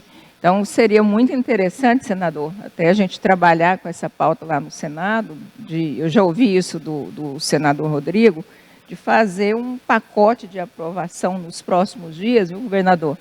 De colocar todos esses projetos, eólico offshore, hidrogênio, mercado de carbono, combustível do futuro, tudo num pacotão, nesse mês de junho, ainda antes do São João, né? Antes das festas, que a gente sabe que depois a gente vem aqui para o Nordeste festar, mas eu acho que dá tempo ainda de fazer, e a gente está com esse objetivo de... E os telefonemas já estão acontecendo desde hoje de manhã. Vamos fazer um esforço, porque isso é muito importante para o investidor. Eu vejo que muitos investidores já estão começando a perder a paciência. Ah, mas e aí?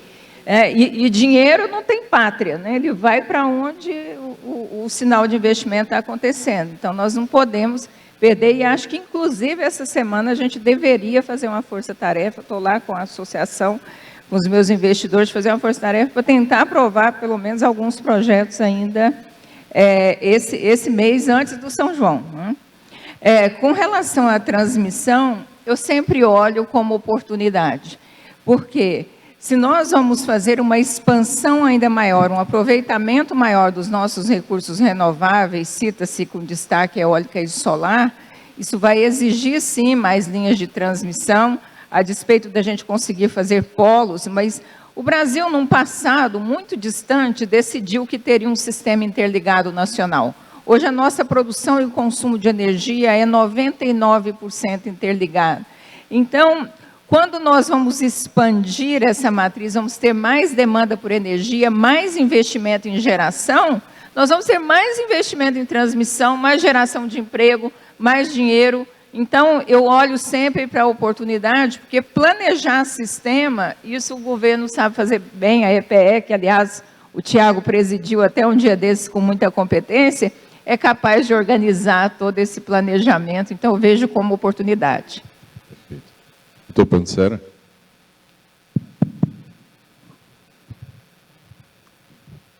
Bom, eu nasci num lugar que não tinha energia elétrica. Eu conheci energia elétrica aos 7, 8 anos. Eu lembro do dia que chegou energia na minha cidade, lá no Rio Grande do Sul. Então, para o ponto que chegamos, estamos bem, né? Depois veio o apagão do Fernando Henrique. Estamos no caminho bom. Mas em relação, eu não tenho uma divergência do governador em relação à votação. Eu fiz um alerta em relação à capacidade de produção e votação de textos complexos no Parlamento. Eu concordo com a avaliação da Bárbara que o momento é bom para votar no Senado. Mas, o segundo semestre na Câmara, com a eleição municipal e a votação e as demandas do governo, orçamento, etc., eu acho que vai ser um segundo semestre crucial e difícil de votar. Falando... Não estou dizendo, tomara que aprove tudo. Eu acredito que aprove no Senado. Essa é uma pauta que eu não tinha na minha cabeça. Quando me convidaram, eu fui me assuntar para ver, conversar com algumas pessoas, ver como é que está esse negócio lá, né? Para ver como é que está o ambiente, né? E a gente fala com o parlamentar, mas também fala com o técnico, que é o que constrói o texto, que amarra o texto, que dialoga, né? Então, eu acho que é essa lógica que a Bárbara falou. Está bom para votar no Senado, que a Câmara está tentando resolver a pauta principal do governo com a reforma tributária? Correto. O segundo semestre que é crucial, e aí, governador, um esforço na Câmara lá dos principais atores, porque vai votar, vai mexer, vai ter que voltar para a Câmara, vai ser determinante. A partir daí, depois, sancionar, derrubar veto é outra história. Mas esse tem uma referência já, tem um caminho, que se for 85%, 90%, é melhor que zero. né? Já chegou num caminho bom. E é assim que se resolve essas grandes matérias complexas. Você bota um marco, você tem uma referência, e depois, ao longo dos anos seguintes, vai ajustando elas. São infraconstitucional, então a votação simples, você vai mexendo e resolvendo. Mas, do que depender do nosso esforço, se botar o Fundo Social do Pré-Sal para a FNDCT, então, fica melhor ainda. Obrigado.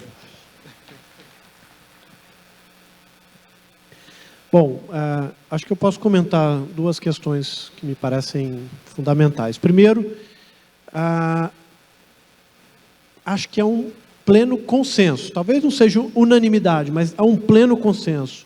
Eu não encontrei alguém ainda que fala, sou contra ter um marco legal. Acho que no início da discussão, algumas pessoas se questionavam, a gente precisa de um marco legal para o hidrogênio? E com a discussão, eu acho que todos ficaram muito, convencidos da importância da segurança jurídica que esse marco legal traz para atrair os investimentos. Então, eu acho que há um pleno consenso.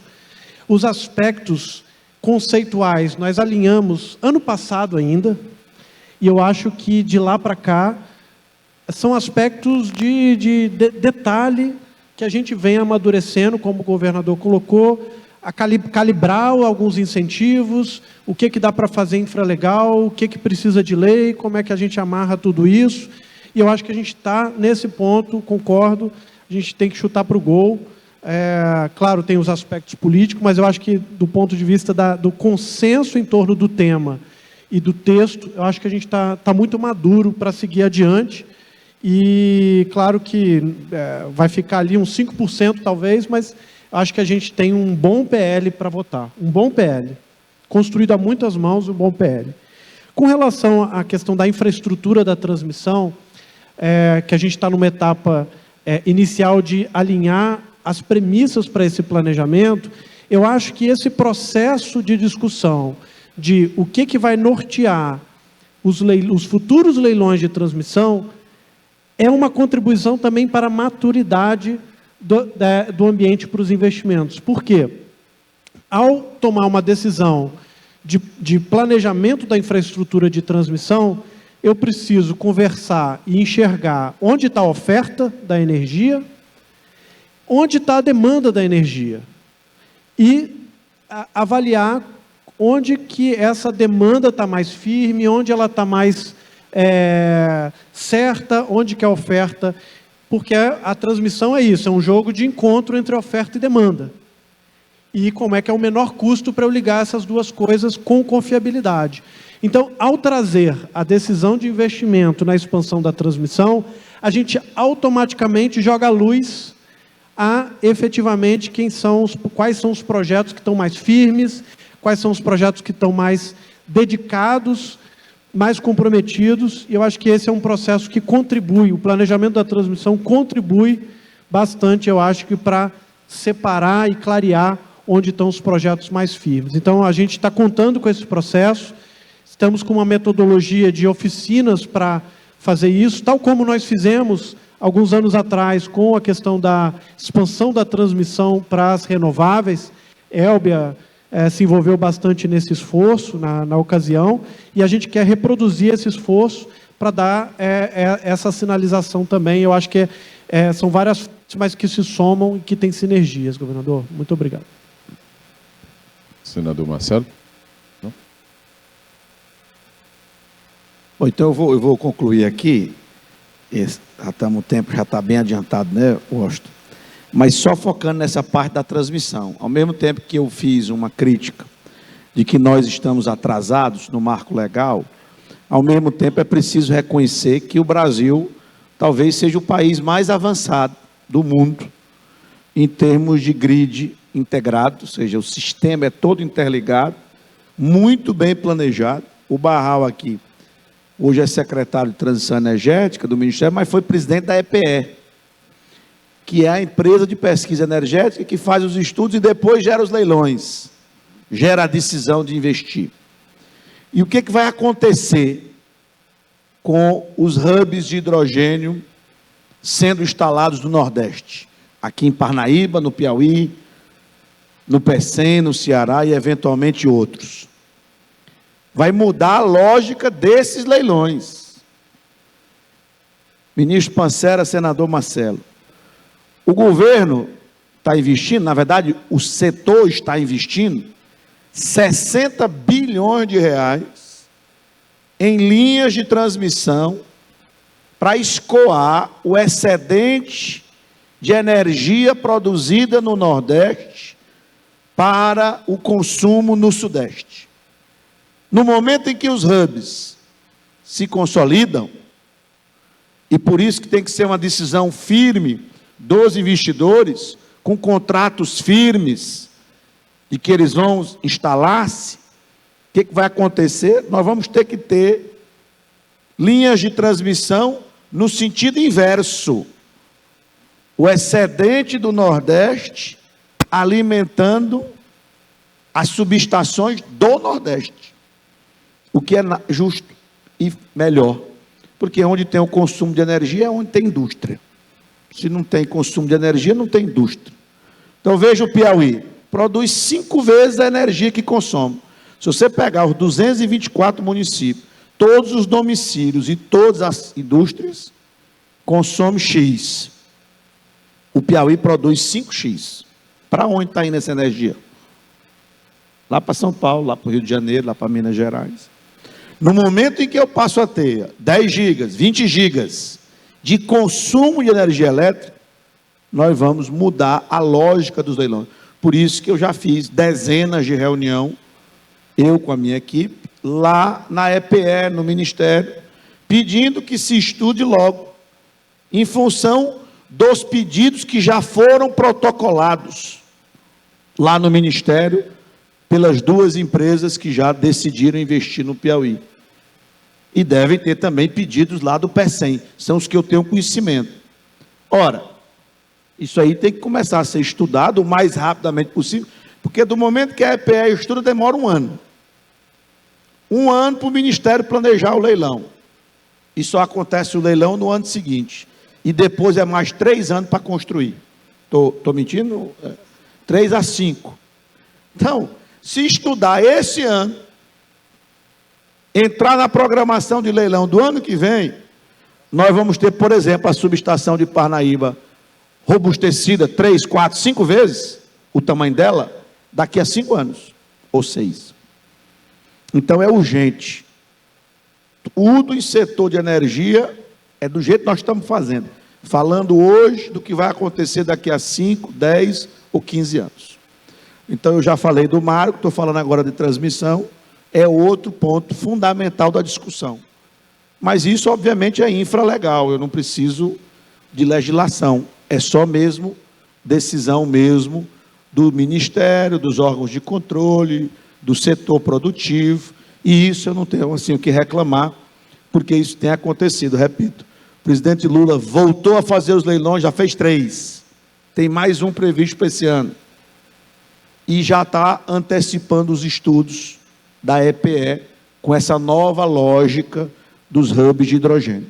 Então, são 2 temas igualmente importantes para aquilo que a gente está prospectando, atraindo para o Piauí aconteça. O outro ponto, que não foi objeto de discussão, mas certamente vai ter nos painéis, é como garantir que o nosso povo se qualifique para aproveitar as oportunidades e como garantir transferência de tecnologia para as nossas indústrias, para a nossa academia. Então, são outros pontos que não é objeto desse debate, mas eu agradeço aqui a oportunidade e, em nome aqui do Estado, agradeço a Élbia, Fernanda, Bárbara, meu amigo Pancera, meu amigo Barral também, e o senador Marcelo, que já está ligando aqui, eu já vi ele ligando aqui para o Otto Alencar e para o Rodrigo Pacheco, para pautar logo amanhã, ele já vai antecipar o voo, já vai logo para poder votar e pautar, e tem que ser no... Tem hora, Marcelo, tem que ser no grito. Reforma tributária, ninguém acreditava que ia acontecer. Era todo mundo dizendo que era necessário e ninguém ia ganhar.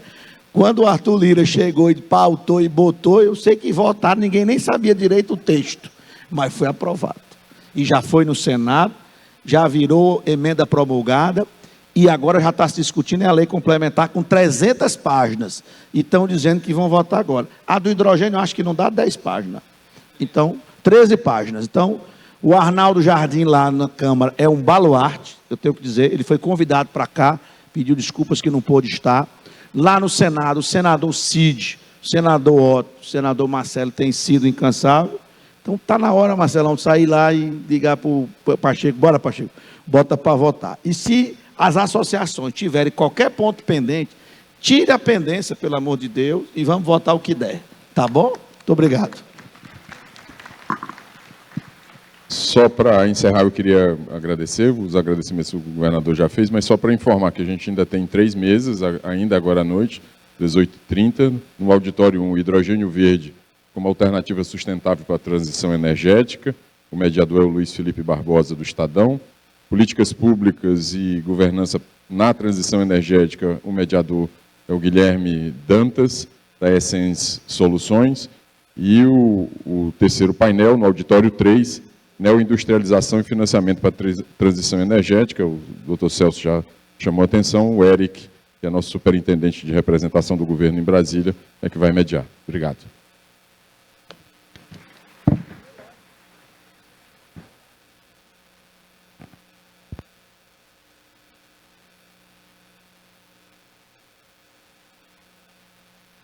Senhoras e senhores, agradecemos a presença de todos e de todas que vieram prestigiar.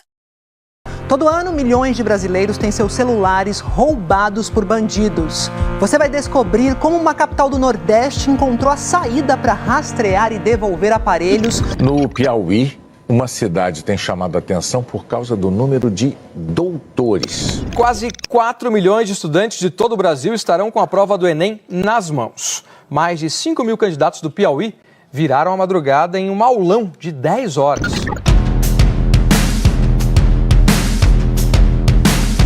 Nos últimos tempos, o Piauí vem sendo pauta de boas notícias nas mais diversas áreas. Agora, ganhou uma edição inteira.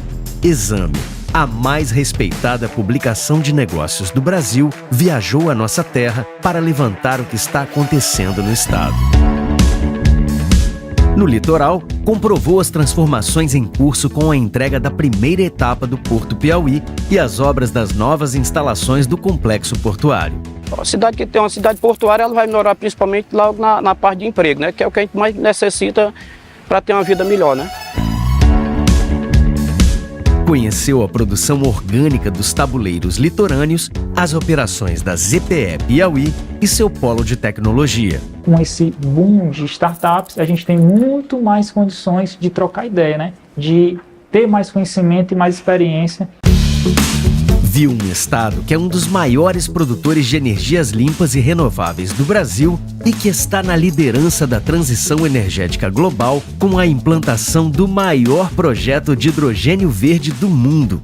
We are announcing the European Union's support to build one of the biggest hydrogen projects in the world in the Brazilian state of Piauí.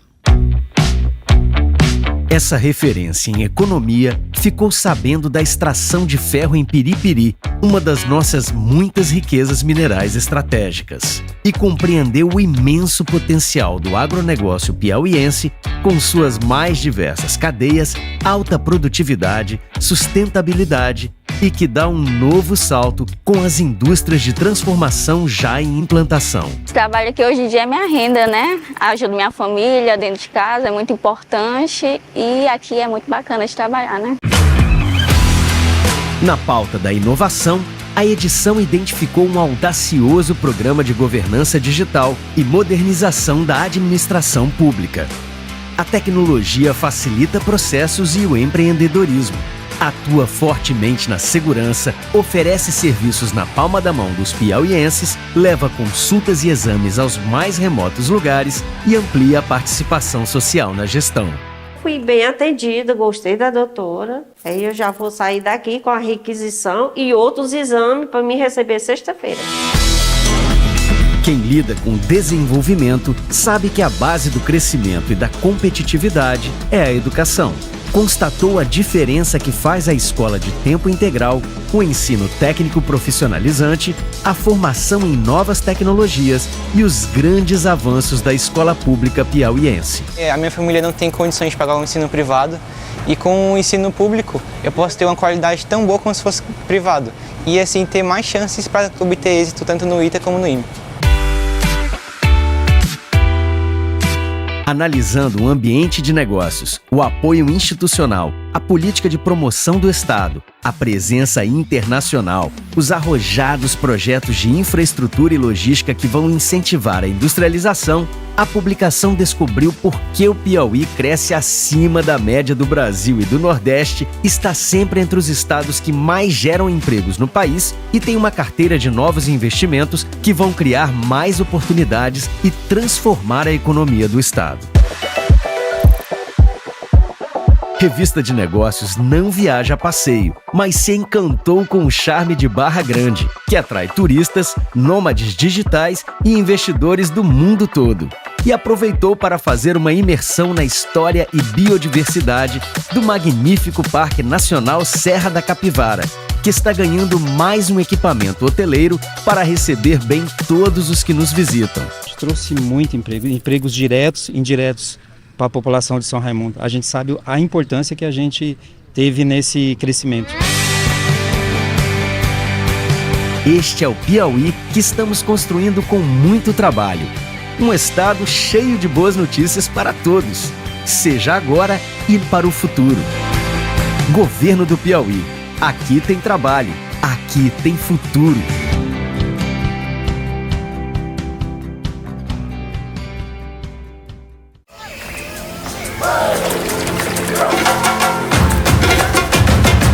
Brasil. Meu Brasil brasileiro. Vou cantar-te nos meus versos. Brasil verde que dá para o mundo se admirar. O Brasil do meu amor. Terra de nosso Senhor. Brasil pra mim. Pra mim. Pra mim. Brasil. O Brasil que ama sua terra, sua cultura, sua natureza, sua gente, voltou.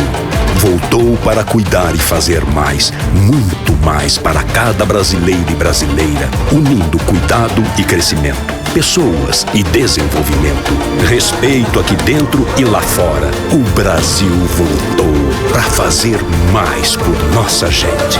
Brasil, união e reconstrução.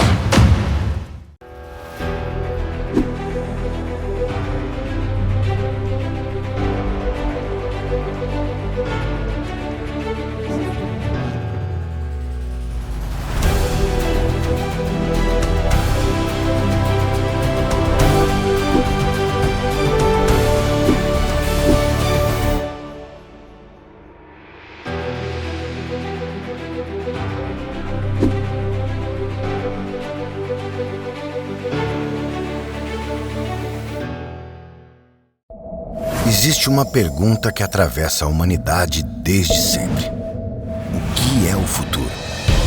Entendemos que o futuro não é só um lugar no tempo, ou um amanhã que sempre foge. O futuro é a Sandra, o Raul e o João. O futuro é humano, é elétrico. O futuro é limpo, sustentável, renovável. O futuro é solar, sopra com o vento. E é por isso que nos últimos 5 anos, o Banco do Nordeste investiu mais de 30 bilhões de reais em energias renováveis. Isso evitou que mais de 40 milhões de toneladas de CO2 fossem lançadas na natureza a cada ano, o equivalente ao plantio de 3,5 milhões de hectares de floresta. Se somos movidos por alguma forma de energia, que seja a energia do futuro agora. Banco do Nordeste, o banco da energia limpa.